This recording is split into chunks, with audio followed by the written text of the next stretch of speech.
Hi friends, ಇವತ್ತೊಂದು meal ಕಾಂಬೋನ ನಿಮ್ಮ ಜೊತೆ ಶೇರ್ ಮಾಡ್ತಾ ಇದ್ದೀನಿ. ಘೀ ರೈಸ್ ಜೊತೆ ಶಾಹಿ ಪನ್ನೀರ್ನ ಮನೆಯಲ್ಲೇ ಮಾಡ್ಕೊಳ್ಳೋದು ಹೇಗೆ ಅಂತ ತೋರಿಸ್ಕೊಡ್ತಾ ಇದ್ದೀನಿ. ಮನೆಯಲ್ಲಿ ಚಿಕ್ಕ ಪುಟ್ಟ ಫಂಕ್ಷನ್ ಇದ್ದರೆ, ಬರ್ತ್ಡೇ ಪಾರ್ಟಿ ಏನಾದರೂ ನೀವು ಮಾಡೋದಾಗಿದ್ದರೆ ಆ ಟೈಮಲ್ಲಿ ಇದನ್ನು ಮಾಡ್ಕೋಬೋದು. ತುಂಬಾ ಚೆನ್ನಾಗಿರುತ್ತೆ, ಡಿಫ್ರೆಂಟ್ ಆಗಿರುತ್ತೆ. ಖಂಡಿತ ಒಮ್ಮೆ ಟ್ರೈ ಮಾಡಿ, ಟೇಸ್ಟ್ ಕೂಡ ಅಷ್ಟೇ ಚೆನ್ನಾಗಿರುತ್ತೆ. ನಾನಿಲ್ಲಿ ಘೀ ರೈಸ್ ಮಾಡ್ಕೊಳ್ಳೋದಕ್ಕೆ ಕೆಲವೊಂದು ಗರಂ ಮಸಾಲ ಐಟಮನ್ನು ಒಂದು ಪ್ಲೇಟಲ್ಲಿ ಹಾಕ್ಕೊಳ್ತಾ ಇದ್ದೀನಿ. ಫಸ್ಟು ಸ್ಟಾರ್ ಅನ್ನೀಸ್ನ ಹಾಕ್ಕೊಳ್ತಾ ಇದ್ದೀನಿ, 2 ಏಲಕ್ಕಿಯನ್ನು ಹಾಕ್ತಾ ಇದ್ದೀನಿ, ಹಾಗೆ 2 ಪೀಸ್ ಆಗುವಷ್ಟು ಚಕ್ಕೆ, ಚಿಕ್ಕ ಪೀಸು ಜಾಪತ್ರೆ, ಹಾಗೆ 2 ಮರಾಠ ಮೊಗ್ಗು, ಹಾಗೆ 2ರಿಂದ 3 ಬಿರಿಯಾನಿ ಎಲೆ,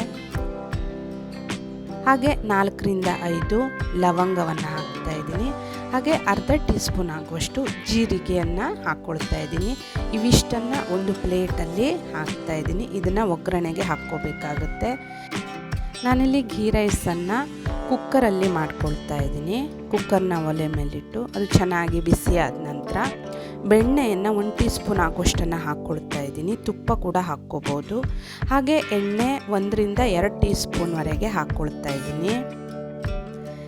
ಎಣ್ಣೆ ಬೆಣ್ಣೆ ಚೆನ್ನಾಗಿ ಕಾದ ನಂತರ ಮೊದಲೇ ತೋರಿಸಿರೋ ಎಲ್ಲ ಗರಂ ಮಸಾಲವನ್ನು ಹಾಕ್ಕೊಳ್ತಾ ಇದ್ದೀನಿ. ಇದು ಚೆನ್ನಾಗಿ ಅರೋಮಾ ಬರಬೇಕು, ಅಲ್ಲಿವರೆಗೂ ಫ್ರೈ ಮಾಡಿಕೊಂಡು 2ರಿಂದ 3 ಹಸಿಮೆಣಸನ್ನು ಸೀಳಿ ಹಾಕ್ಕೊಳ್ತಾ ಇದ್ದೀನಿ. ಹಾಗೆ 2 ಈರುಳ್ಳಿಯನ್ನು ಈ ಥರ ಕಟ್ ಮಾಡಿ ಹಾಕ್ಕೊಳ್ತಾ ಇದ್ದೀನಿ. ಇದನ್ನು ಚೆನ್ನಾಗಿ ಫ್ರೈ ಮಾಡ್ಕೋಬೇಕು, ಬ್ರೌನ್ ಕಲರ್ ಆಗಬೇಕು, ಅಲ್ಲಿವರೆಗೂ ಚೆನ್ನಾಗಿ ಫ್ರೈ ಮಾಡ್ಕೋಬೇಕು. ಇದಕ್ಕೆ ಈಗ 1 ಟೀ ಸ್ಪೂನ್ ಆಗುವಷ್ಟು ಶುಂಠಿ ಬೆಳ್ಳುಳ್ಳಿ ಪೇಸ್ಟನ್ನು ಹಾಕ್ಕೊಂಡು ಅದರ ಹಸಿ ವಾಸನೆ ಹೋಗೋವರೆಗೂ ಮೀಡಿಯಮ್ ಟು ಲೋ ಫ್ಲೇಮಲ್ಲಿ ಫ್ರೈ ಮಾಡ್ಕೋಬೇಕು. ಈಗ 1 ಬೌಲ್ ಆಗುವಷ್ಟು ಹಸಿ ಬಟಾಣಿಯನ್ನು ಹಾಕ್ಕೊಳ್ತಾ ಇದ್ದೀನಿ. ಫ್ರೆಶ್ ಆಗಿರೋದನ್ನ ಹಾಕ್ಕೊಳ್ಳಿ, ಚೆನ್ನಾಗಿರುತ್ತೆ. ಹಾಗೆ 1 ಟೀ ಸ್ಪೂನು ಉಪ್ಪನ್ನು ಹಾಕ್ಕೊಳ್ತಾ ಇದ್ದೀನಿ. ಹಾಗೆ ಇದಕ್ಕೆ 1 ಕಪ್ ಅಕ್ಕಿಗೆ 2 ಕಪ್ ಆಗುವಷ್ಟು ನೀರನ್ನು ಹಾಕ್ಕೊಂಡು ಸ್ವಲ್ಪ ಕೊತ್ತಂಬರಿ ಸೊಪ್ಪನ್ನು ಹಾಕ್ತಾ ಇದ್ದೀನಿ.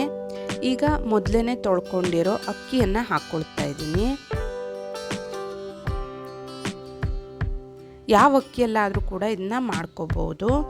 ಒಂದು ಸಾರಿ ಈ ಥರ ಚೆನ್ನಾಗಿ ಮಿಕ್ಸ್ ಮಾಡಿಕೊಂಡು ಮುಚ್ಚಿ ರೈಸ್ ಹೇಗೆ ಮಾಡ್ತೀರೋ ಅದೇ ರೀತಿ 2ರಿಂದ 3 ವಿಜಲನ್ನು ಹಾಕ್ಕೊಳ್ತಾ ಇದ್ದೀನಿ. ಈಗ ರೆಡಿಯಾಗಿದೆ ಘೀ ರೈಸು. ಅಷ್ಟೇ ಕ್ವಿಕ್ಕಾಗಿ ಮಾಡ್ಕೊಂಡ್ಬಿಡ್ಬೋದು. ಟೇಸ್ಟ್ ಕೂಡ ಚೆನ್ನಾಗಿರುತ್ತೆ, ಪನ್ನೀರ್ಗಾಗಲಿ ಯಾವುದಕ್ಕೆ ಆದ್ರೂ ಚೆನ್ನಾಗಿರುತ್ತೆ. ನೋಡಿ ಎಷ್ಟು ಉದ್ರುದ್ರಾಗಿ ಚೆನ್ನಾಗಿ ಬಂದಿದೆ ಅಂತ. ಈಗ ಶಾಹಿ ಪನ್ನೀರ್ ಮಾಡ್ಕೊಳ್ಳೋದಕ್ಕೆ ನಾನಿಲ್ಲಿ ಫ್ರೈಯಿಂಗ್ ಪ್ಯಾನ್ಗೆ 1 ಟೀ ಸ್ಪೂನ್ ಆಗುವಷ್ಟು ಬೆಣ್ಣೆಯನ್ನು ಹಾಕ್ತಾ ಇದ್ದೀನಿ. ಎಣ್ಣೆ ಕೂಡ ಹಾಕ್ಕೋಬೋದು. ಚೆನ್ನಾಗಿ ಕಾದ ನಂತರ ಇದಕ್ಕೆ ಅರ್ಧ ಟೀ ಸ್ಪೂನ್ ಆಗುವಷ್ಟು ಜೀರಿಗೆ, ಹಾಗೆಯೇ 1 ಪೀಸ್ ಆಗುವಷ್ಟು ಚಕ್ಕೆ, 2 ಏಲಕ್ಕಿನ ಹಾಕ್ಕೊಳ್ತಾ ಇದ್ದೀನಿ. ಹಾಗೆ 4ರಿಂದ 5 ಲವಂಗ, 1 ಚಿಕ್ಕದಾಗಿರೋ ಬಿರಿಯಾನಿ ಎಲೆ. ಇದನ್ನು ಲೈಟಾಗಿ ಫ್ರೈ ಮಾಡಿಕೊಂಡು 5ರಿಂದ 6 ಬೆಳ್ಳುಳ್ಳಿ ಹೆಸರು, ಹಾಗೆ ಚಿಕ್ಕ ಪೀಸು ಶುಂಠಿಯನ್ನು ಕಟ್ ಮಾಡಿ ಹಾಕ್ಕೊಳ್ತಾ ಇದ್ದೀನಿ. ಇದನ್ನು ಲೋ ಫ್ಲೇಮಲ್ಲಿಟ್ಟು ಈ ಥರ ಫ್ರೈ ಮಾಡ್ಕೋಬೇಕು. ಹಾಗೆ 2 ಹಸಿಮೆಣಸನ್ನು ಹಾಕ್ಕೊಳ್ತಾ ಇದ್ದೀನಿ. ಇದನ್ನು ಅಷ್ಟೇ ಚೆನ್ನಾಗಿ ಫ್ರೈ ಮಾಡ್ಕೋಬೇಕು. ಈಗ ಬ್ಯಾಡಗಿ ಚಿಲ್ಲಿ 2 ಹಾಕ್ಕೊಳ್ತಾ ಇದ್ದೀನಿ. ಇದು ಕಲರ್ ಚೆನ್ನಾಗಿ ಬರುತ್ತೆ, ಹಾಗೆ ಖಾರ ಕೂಡ ಸ್ವಲ್ಪ ಇರುತ್ತೆ. ಈಗ 3 ಈರುಳ್ಳಿಯನ್ನು ಈ ಥರ ಕಟ್ ಮಾಡಿ ಹಾಕ್ಕೊಳ್ತಾ ಇದ್ದೀನಿ. ಇದನ್ನು ಅಷ್ಟೇ ಮೀಡಿಯಮ್ ಹೀಟಲ್ಲಿ ಚೆನ್ನಾಗಿ ಫ್ರೈ ಮಾಡ್ಕೋಬೇಕು. ಹಾಗೆ ಇಲ್ಲಿ 1/4 ಬೌಲ್ ಆಗುವಷ್ಟು ಗೋಡಂಬಿಯನ್ನು ಹಾಕಿ ಚೆನ್ನಾಗಿ ಫ್ರೈ ಮಾಡ್ಕೊಳ್ತಾ ಇದ್ದೀನಿ. ಈಗ 1 ಟೀ ಸ್ಪೂನ್ ಆಗುವಷ್ಟು ಉಪ್ಪನ್ನು ಸೇರಿಸ್ತಾ ಇದ್ದೀನಿ. ಇದು ಚೆನ್ನಾಗಿ ಮೆತ್ತಗಾಗಬೇಕು, ಅಲ್ಲಿವರೆಗೂ ಫ್ರೈ ಮಾಡ್ಕೋಬೇಕು. ಈಗ ಮೆತ್ತಗಾಗಿದೆ. ಈಗ ಇದಕ್ಕೆ ಚಿಕ್ಕ ಗ್ಲಾಸಲ್ಲಿ ಅರ್ಧ ಗ್ಲಾಸ್ ಆಗುವಷ್ಟು ನೀರನ್ನು ಹಾಕ್ತಾ ಇದ್ದೀನಿ. ಮುಚ್ಚಿ 5 ನಿಮಿಷ ಹಾಗೆ ಬಿಟ್ಬಿಡಬೇಕು. ಈಗ 5 ನಿಮಿಷ ಆಗಿದೆ, ನೀರೆಲ್ಲ ಹಿಂಗಿದೆ. ಇದನ್ನ ತಣ್ಣಗಾಗಕ್ಕೆ ಬಿಡಬೇಕು. ತಣ್ಣಗಾದ ನಂತರ ಮಿಕ್ಸಿ ಜಾರ್ಗೆ ಹಾಕಿ ರುಬ್ಕೊಳ್ತಾ ಇದ್ದೀನಿ. ಈಗ 5 ಟೊಮೊಟೊವನ್ನು ಒಂದು ಮಿಕ್ಸಿ ಜಾರ್ಗೆ ಹಾಕಿ ರುಬ್ಬಿ ಎತ್ತಿಟ್ಕೋಬೇಕು. 3 ಈರುಳ್ಳಿಗೆ 5 ಟೊಮೊಟೊವನ್ನು ಯೂಸ್ ಮಾಡ್ಕೊಳ್ತಾ ಇದ್ದೀನಿ. ಈಗ ಶಾಹಿ ಪನ್ನೀರ್ ಮಾಡ್ಕೊಳ್ಳೋದಕ್ಕೆ ಒಂದು ಕಡಾಯಿಗೆ 1 ಟೀ ಸ್ಪೂನ್ ಆಗುವಷ್ಟು ಬೆಣ್ಣೆಯನ್ನು ಹಾಕ್ಕೊಳ್ತಾ ಇದ್ದೀನಿ. ಹಾಗೆಯೇ 1 ಟೀ ಸ್ಪೂನ್ ಆಗುವಷ್ಟು ಎಣ್ಣೆಯನ್ನು ಹಾಕ್ತಾ ಇದ್ದೀನಿ. ಇದು ಚೆನ್ನಾಗಿ ಕಾದ ನಂತರ ಇದಕ್ಕೆ ಅರ್ಧ ಟೀ ಸ್ಪೂನ್ ಆಗುವಷ್ಟು ಶಾಜೀರವನ್ನು ಹಾಕ್ಕೊಳ್ತಾ ಇದ್ದೀನಿ. ಹಾಗೆ ಇದಕ್ಕೆ 1/4 ಟೀ ಸ್ಪೂನ್ ಆಗುವಷ್ಟು ಅರಿಶಿನ ಪುಡಿ, ಖಾರಕ್ಕೆ 1 ಟೀ ಸ್ಪೂನ್ ಆಗುವಷ್ಟು ಅಚ್ಚ ಖಾರದ ಪುಡಿಯನ್ನು ಹಾಕಿ ಇದನ್ನು ಲೈಟಾಗಿ ಫ್ರೈ ಮಾಡ್ಕೊಳ್ತಾ ಇದ್ದೀನಿ. ಲೋ ಫ್ಲೇಮಲ್ಲಿ ಇಟ್ಕೋಬೇಕು. ಈಗ ರುಬ್ಕೊಂಡಿರೋ ಟೊಮೆಟೊ ಪ್ಯೂರಿಯನ್ನು ಹಾಕ್ಕೊಳ್ತಾ ಇದ್ದೀನಿ. ಇದನ್ನು ಒಂದು ಸಾರಿ ಮುಚ್ಚಿ 2 ನಿಮಿಷ ಹಾಗೆ ಬಿಟ್ಬಿಡಬೇಕು. ಇದರ ಹಸಿ ವಾಸನೆ ಹೋಗಿದೆ. ಇದಕ್ಕೀಗ ಮೊದಲೇ ರುಬ್ಕೊಂಡಿರೋ ಪೇಸ್ಟನ್ನು ಹಾಕ್ಕೊಳ್ತಾ ಇದ್ದೀನಿ. ಈರುಳ್ಳಿಯ ಪೇಸ್ಟನ್ನು ಹಾಕ್ಕೊಳ್ತಾ ಇದ್ದೀನಿ. ಇದನ್ನು ಅಷ್ಟೇ ಚೆನ್ನಾಗಿ ಮಿಕ್ಸ್ ಮಾಡ್ಕೋಬೇಕು.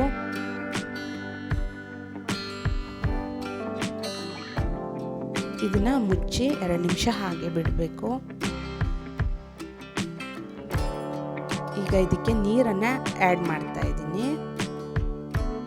ಚೆನ್ನಾಗಿ ಒಂದ್ಸಾರಿ ಈ ಥರ ಮಿಕ್ಸ್ ಮಾಡ್ಕೋಬೇಕು. ಇದಕ್ಕೆ ರುಚಿಗೆ ತಕ್ಕಷ್ಟು ಉಪ್ಪನ್ನು ಸೇರಿಸ್ಕೊಳ್ತಾ ಇದ್ದೀನಿ. ಚೆನ್ನಾಗಿ ಮಿಕ್ಸ್ ಮಾಡ್ಕೋಬೇಕು. ಈಗ ಇದಕ್ಕೆ ಮೊದಲೇ ಕಟ್ ಮಾಡಿ ಇಟ್ಕೊಂಡಿರೋ ಪನ್ನೀರ್ ಕ್ಯೂಬ್ಸನ್ನು ಹಾಕ್ಕೊಳ್ತಾ ಇದ್ದೀನಿ. ಇದು ಚೆನ್ನಾಗಿ ಕುದಿ ಬಂದಿದೆ.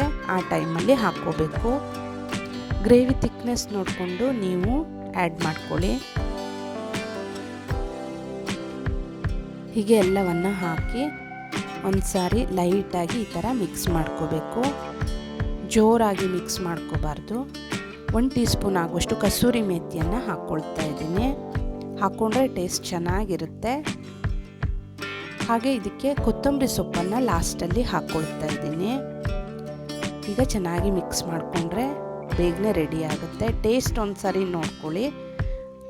ಖಾರ ಸ್ವಲ್ಪ ಕಡಿಮೆ ಇತ್ತು, ಹಾಗಾಗಿ ಮತ್ತೆ ಅರ್ಧ ಟೀ ಸ್ಪೂನ್ ಆಗುವಷ್ಟು ಖಾರದ ಪುಡಿಯನ್ನು ಹಾಕ್ಕೊಂಡು ಇದನ್ನು ಸರ್ವ್ ಮಾಡ್ತಾ ಇದ್ದೀನಿ. ಅಷ್ಟೇ, ಬೇಗನೆ ಕ್ವಿಕ್ಕಾಗಿ ರೆಡಿ ಆಗಿಬಿಡುತ್ತೆ. ನಾನಿಲ್ಲಿ ಒಂದು ಪ್ಲೇಟಲ್ಲಿ ಇದನ್ನು ಸರ್ವ್ ಮಾಡ್ಕೊಳ್ತಾ ಇದ್ದೀನಿ. ಹಾಗೆ ಶಾಹಿ ಪನ್ನೀರ್ನು ಕೂಡ ಸರ್ವ್ ಮಾಡ್ತಾ ಇದ್ದೀನಿ. ನೀವು ಫ್ರೆಶ್ ಕ್ರೀಮನ್ನು ಕೂಡ ಲಾಸ್ಟಲ್ಲಿ ಹಾಕ್ಕೋಬೋದು, ಚೆನ್ನಾಗಿರುತ್ತೆ. Thanks for watching.